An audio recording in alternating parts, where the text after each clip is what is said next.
이어서 CPU 아키텍처적인 관점으로 익셉션이 무엇인지에 대해서 설명을 드리도록 하겠습니다. 이번에 여러분께 설명드리는 내용은요, 리스크5 아키텍처이던 혹은 ARM 아키텍처이던 전반적인 CPU 아키텍처에 적용이 되는 그런 개념입니다.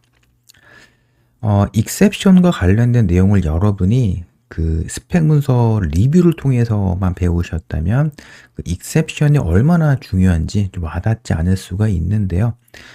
제가 시스템 소프트웨어 개발자로 그동안 계속 그 주니어 개발자 시절부터 계속 개발을 해 오면서 많은 개발자분들이 크래시 때문에 굉장히 고생하는 걸 많이 봤어요. 근데 그 크래시 같은 경우는 뭐 시스템이 뭐 죽는다라고 얘기를 하는데요. 근데 크래시는 익셉션으로 인해서 발생하는 게 크래시죠. 그래서 예전부터 크래시 이슈 때문에 고생하는 개발자분들을 굉장히 많이 봤기 때문에 익셉션, 그러니까 크래시와 익셉션은 굉장히 밀접한 관계가 있거든요. 그래서 익셉션에 대해서 예전부터 굉장히 열심히 제가 분석을 했고요. 여러분이 실전 개발을 하시게 되면은 크래시 이슈를 만나실 가능성이 굉장히 높은데요. 이런 크래시, 스테빌리티 이슈를 잘 그 해결하기 위해서는 익셉션의 동작 방식을 잘 익히실 필요가 있습니다. 자, 그렇다면 익셉션의 동작 방식을 그 실전 소프트웨어 관점으로 볼 수도 있고요. 그리고 CPU 아키텍처를 설계하는 관점으로 볼 수가 있는데, 이번 시간에는 CPU 아키텍처를 설계하는 관점에서 익셉션이 무엇인지에 대해서 설명드리고요. 그리고 익셉션의 종류에 대해서 여러분께 간단히 설명을 드리도록 하겠습니다. 자, 익셉션은 여러 CPU 아키텍처의 핵심 피처, 기능 중에 하나입니다. 뭐 ARM 아키텍처이던 리스크5 아키텍처이던 간에 익셉션은 굉장히 중요한 기능이고요. 이 익셉션의 기능을 활용해서 여러 RTOS나 리눅스 커널과 같은 그 로우 레벨 소프트웨어에서 다양한 기능을 구현을 합니다. 자, 리스크5 아키텍처 같은 경우는 이제 플레이빌리지 모드라는 개념이 있죠.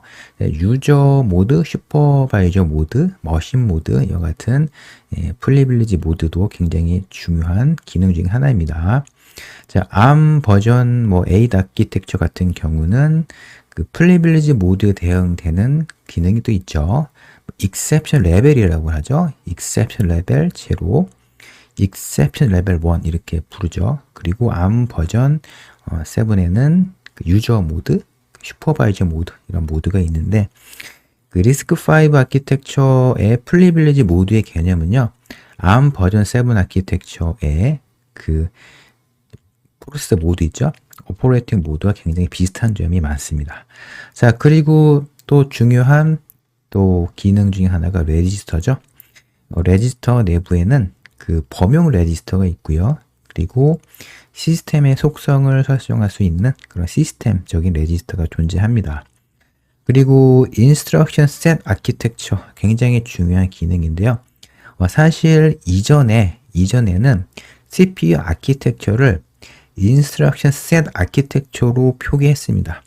뭐 지금도 CPU 아키텍처를 인스트럭션 셋 아키텍처로 명시하는 그런 문서도 여러분 확인할 수가 있는데요.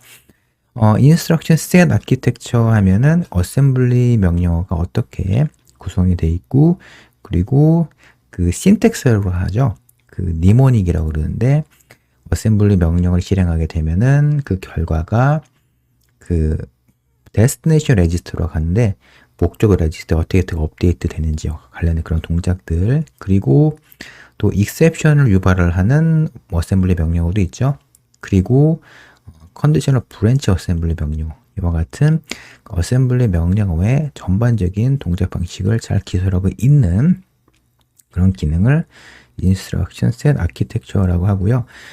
사실 ISA라고 부르는데 이 인스트럭션 셋 아키텍처는 CPU 아키텍처를 나타내는 그런 경우도 많습니다.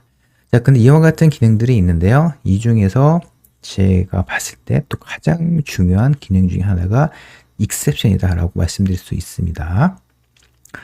자, 그렇다면 exception이 유발이 되면 어떻게 동작하는지에 대해서 질문을 하실 수가 있는데요. 자, exception이 동작 유발을 하게 되면은 그 CPU 아키텍처마다 이를 뭐 처리하는 세부의 동작 방식이라던가 혹은 업데이트하는 레지스터가 좀 다르긴 한데요. 기본적인 동작 방식은 거의 유사합니다. 첫 번째로는 그 exception 벡터 주소로 CPU 프로그램 카운터가 분기를 하는데요. 분기를 하기 이전에 현재 실행 중인 프로그램 실행을 멈추면서 exception 벡터 주소 프로그램 카운터로 분기를 하게 됩니다. 제가 말씀드린 이 동작과 더불어서 오퍼레이션 모드를 스위치를 합니다. 리스크5 같은 경우는 이제 프리빌리지 모드를 스위칭을 하게 되고요. 그리고 암 아키텍처 같은 경우는 exception 레벨이 스위칭이 되죠. 그러니까 예를 들어서 exception 레벨 0에서 exception이 유발이 되게 되면 exception 레벨 1으로 그 exception 레벨이 스위칭을 하게 됩니다. 그러니까 이와 같은 그 오퍼레이션 모드가 스위칭이 되게 됩니다. 대부분 CPU 아키텍처는요, exception이 유발이 되게 되면 이와 같은 두 가지 동작을 한 번에 수행을 하게 되고요. 그리고 이와 같이 그 exception의 종류별로 지정된 주소가 있는데 exception 벡터 주소가 어떤 방식으로 구성이 되어 있는지 그리고 관련된 오퍼레이션 모드가 어떻게 바뀌는지는 CPU 아키텍처마다 그 정해놓은 스펙에 따라서 약간씩 다르긴 한데 기본적인 이와 같은 동작 방식은 같습니다.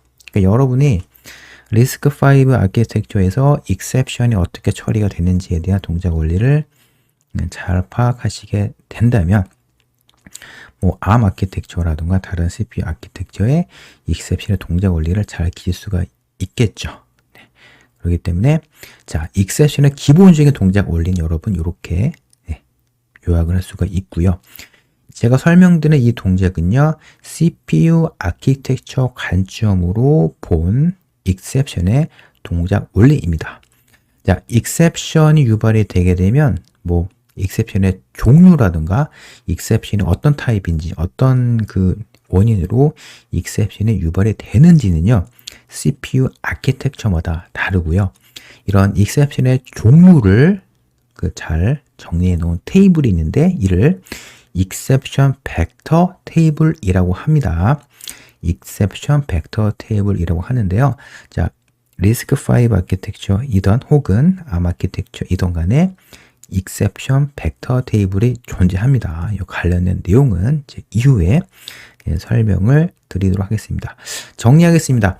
자, CPU 아키텍처 관점으로 봤을 때 exception이 유발이 되게 되면 이와 같은 두 가지 동작을 한 번에 우리가 소프트웨어적인 관점에 봤을 때 한 번에 수행을 하게 되고요. 그리고 이와 같은 동작이 수행이 되는 과정에서 현재 실행 중인 소프트웨어 실행을 멈추고 exception 벡터주로 프로그램 카운트가 분기가 된다는 사실 여러분 꼭 잘 익혀주셨으면 좋겠습니다. 이 동작 원리를 여러분이 잘 체득하시고 익히시게 되면은 다른 CPU 아키텍처에서 뭐 exception 동작 원리를 익히실 때 빨리 그 동작 원리를 여러분이 체크할 수가 있습니다. 여기까지 영상 끊고요.